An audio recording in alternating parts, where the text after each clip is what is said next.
Trying to clone or recreate a commercial product in the homebrewing beer world is really popular. Why don't we see it so much for home distilling? How's it going, chasers? I hope you're having a kick-ass week. I'm Jesse and this is Still It. Those of you that have been around chasing the craft for any length of time no doubt will have seen a comment or a question from a newer distiller, something along the lines of, hey man, I'm just getting into the hobby and I'm starting to do all grain mashes. I really love, how do I make that at home? Because this is an awesome hobby and there's a bunch of awesome people kicking around in that hobby, that person is going to get some really solid advice coming from more experienced distillers. But along with that advice, generally there comes a bit of a disclaimer. Something along the lines of, this will get you in the ballpark of what you're looking for, or this will make a spirit in the style of the product you're trying to make. And there is a very good reason that that disclaimer comes along with good advice in the home distilling world. Today I want to talk about why it is so freaking hard to clone or imitate a commercial product at home. And I also want to talk about some ideas that I've had percolating on this topic for about a year. Some advice, some techniques I think we can use. We'll get into that soon. First of all, let's talk about all of the things that you can do, that you can control to try and clone a specific commercial whiskey or rum. These are the things that people will give you advice on regularly in forums if you ask these questions. And honestly, it's all great information. There's nothing wrong with it. We're going to see why we need to go a little bit beyond this in a second. But there's a lot of them, guys. I'm just going to read this because, yeah. The mash bill, the type of grains that you're putting into your mash, really freaking important, obviously. The mash technique, how you go about it, temperatures you hit, how long you mash for, enzymes, not enzymes, so on and so forth. Are you fermenting on the grain or off the grain? Interesting. Yeast strain. That's another good one which can affect flavor a whole lot. And carrying on with the fermentation side of things, the fermentation style. Are you open? Are you closed? What are you fermenting in? Are you controlling the temperature? Are you holding the temperature? Are you letting it skyrocket? What are you doing throughout the fermentation itself? Fermentation time, which is closely tied into the last one.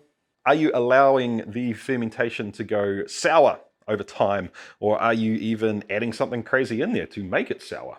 If you ferment it on the grains, are you now separating the grains before they go into the still? What kind of still are you using? What sort of distillation runs are you doing? Are you doing one and done, double distillation, triple distillation, a column with 25 plates or 2 plates or no plates? Pot still, alembic. Is it a long tall pot still or a little stumpy one with an onion? How you make the cuts off the still, and of course the type of wood you're going to be aging the spirit on. So American oak, French oak, Hungarian oak, how you treat it, whether it's toasted, charred, to what level or intensity either of those things happen, and of course the wood condition. Is it first use oak or has it been used for something else before? All of those things are super legitimate suggestions to nail if you're trying to clone a spirit. Every one of those things is a little lever that can help push or pull flavor in a certain direction. So getting them as close as possible to the original, it just kind of makes sense. Let's do a little hypothetical here. Let's just say that you nailed all of that stuff. You absolutely crushed it. You got it exactly the same. In fact, the new make spirit coming off the still is indistinguishable from the quote-unquote real spirit at the distillery. Now let's just say that you are so dedicated to this cause of cloning this spirit that one night in the inky blackness you sneak into that distillery and you pinch one of their barrels before they can fill it, and you take it home, you make enough new make, you fill it up, you let it age for however long they let it age for, and lo and behold, it doesn't taste like the spirit that you buy at the store. You'd be pretty frustrated at this point of time. So once again, under the cover of darkness, you sneak back into that distillery and you start popping open whiskey barrels and tasting them. And funnily enough, you discover they don't taste anything like the commercial spirit either. This one over here is too sweet. That one's too astringent. This one's delicious, but it's really, really fruity. And the spirit you've fallen in love with that you can buy at the bottle store, it doesn't taste fruity like that. The next one, the one over there, well, that's just amazing. It tastes better than what you can get at the store. What the fuck is going on? The only hypothetical part about this is the breaking and entering, really, guys. I mean, come on, I thought you were a decent human being. But no, really, this is what spirits are like at the distilleries. I've had the pleasure of experiencing this on a couple of occasions, and it is absolutely mind-blowing. Do you know what else is absolutely mind-blowing, guys? All of the awesome new designs from today's sponsor, Into the AM. They make these amazing shirts, and honestly, team, I wear them all the time. Go back and have a look through my videos. You will see what I mean. Just about every t-shirt I wear is either a distillery shirt or an Into the AM shirt. They're just comfortable, high quality shirts. You can check them out by going to intotheam.com/CTC. Using that URL is going to give you 10% off. You want to pick up one of their sweet new shirts? Awesome, 10% off. Or you can save even more by getting a shirt pack. That's a discount for getting the pack and 10% off the total price. Pretty sweet. Check the link out in the description below. Like I was saying before, guys, I've had the luxury, the pleasure, the privilege to be able to experience this firsthand at a distillery. And these are distilleries that were making absolutely awesome products. None of this is about the distiller not doing something correctly, but you line up 10, 15 barrels in a row and they all taste different. The variation in flavor between them can be absolutely staggering. There is just still something a little mysterious about putting liquor into oak. There is a little bit of luck factor and a little bit of magic that goes on in a barrel, and you never quite know what's going to come out the other side. How do commercial distilleries get around this? Having a brand and putting out product that varies wildly from bottle to bottle is just a dumb business idea. Enter blending. Commercial distilleries' secret weapon for consistency is blending. In other words, their barrels are not so much a finished product as they are an ingredient. They combine all of these different barrels together in different ways to recreate the flavor profile that they need for each product they have. Imagine a distillery that has a bourbon on the market and they've blended it all together with, I don't know, say 50 barrels. And they're tasting it and it's good. It tastes really good, but there's two problems. One, it doesn't have quite enough butterscotch, and two, the cherry is just a little bit heavy for that specific product. So they go back to their notes, they take a whole lot of notes, trust me guys, you need notes, and they look through the barrels that they've used in that blend and find the ones that are super heavy and cherry. They take a couple of those out.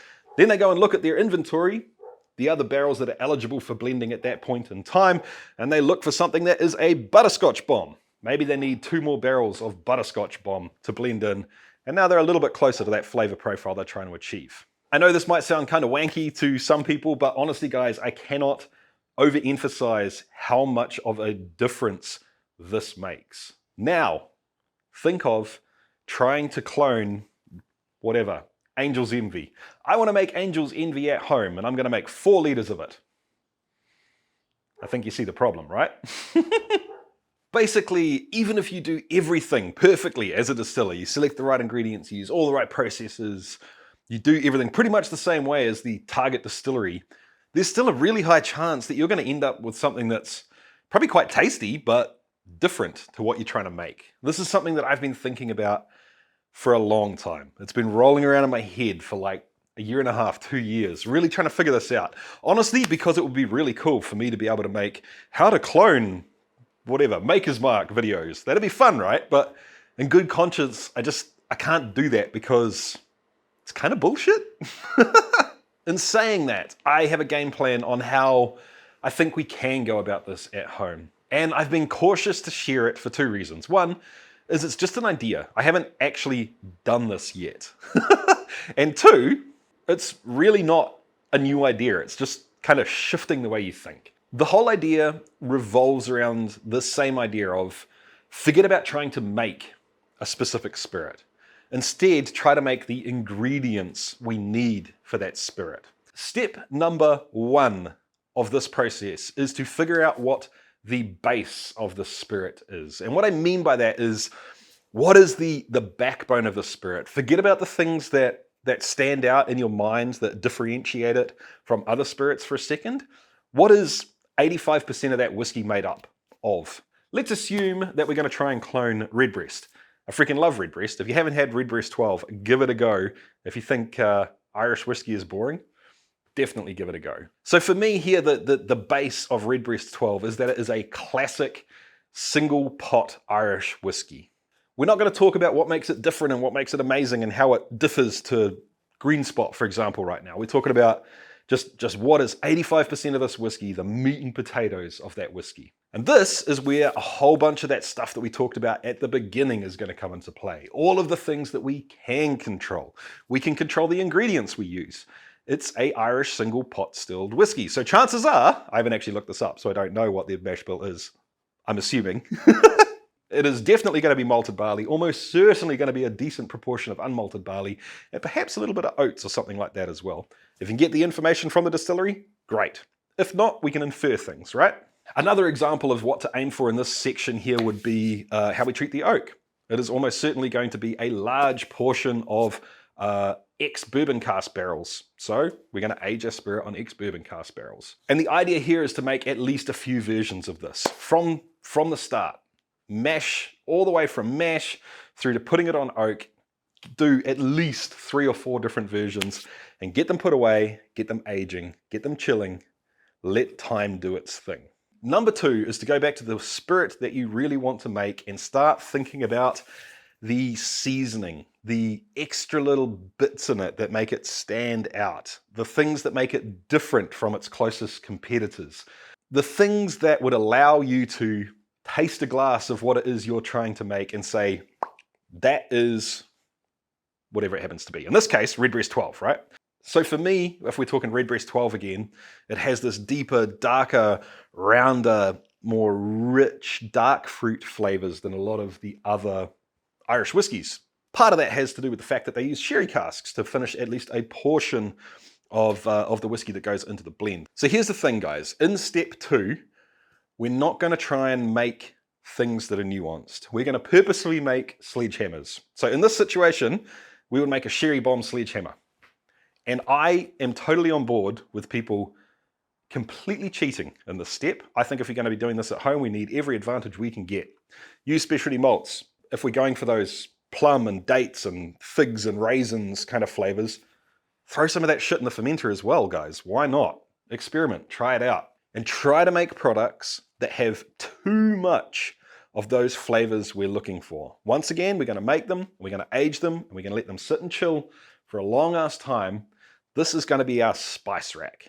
So if you get to this point, step number 3, you should have, I don't know, maybe 5 to 15 different whiskeys or rums or whatever it is that you're doing aging away, and this would have taken you some time, right? So by now, some of the earlier products you have are starting to get some age on them. Go back and taste them. What do they taste like? How are they similar to the target whiskey you're trying to create, or the target rum, or whatever it happens to be? How are they different? What do they potentially have too much of? What do they have not enough of?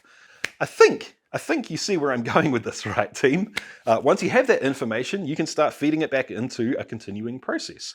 This process is never going to finish. You're never going to be done. It's almost like an infinity bottle. The idea is that any time that you want to try and make another blend of your target whiskey, so in this situation it would be Redbreast 12, I can go out to the shed and I have 15 different ingredients on the wall to choose from and tincture and blend together. I can try different blends, I can try different combinations, I can try different volumes and taste them.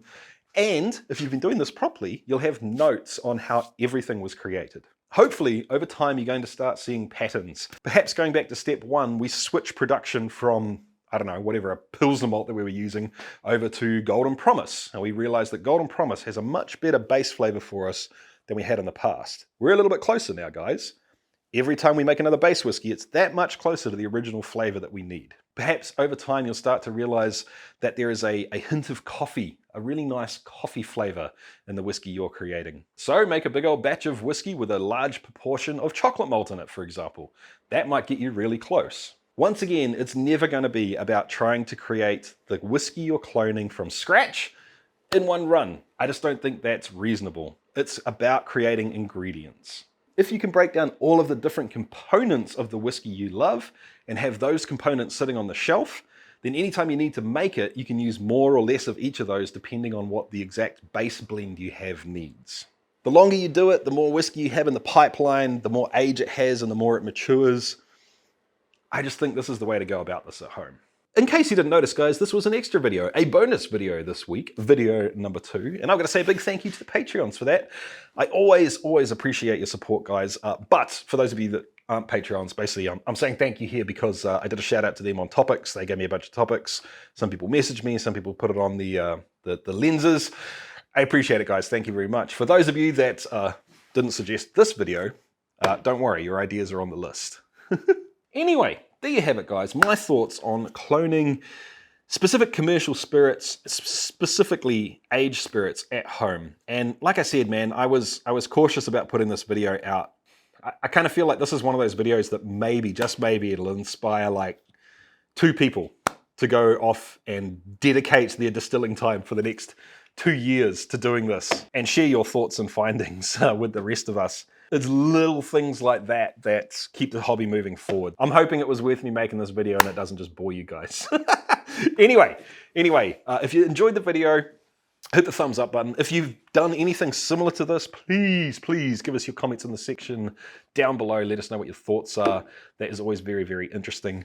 And if you're not subscribed yet and you watch this video, probably a good idea to hit the subscribe button, guys, because there's lots more content like this coming. And I'll catch you next time, guys. Keep on chasing the craft. See ya.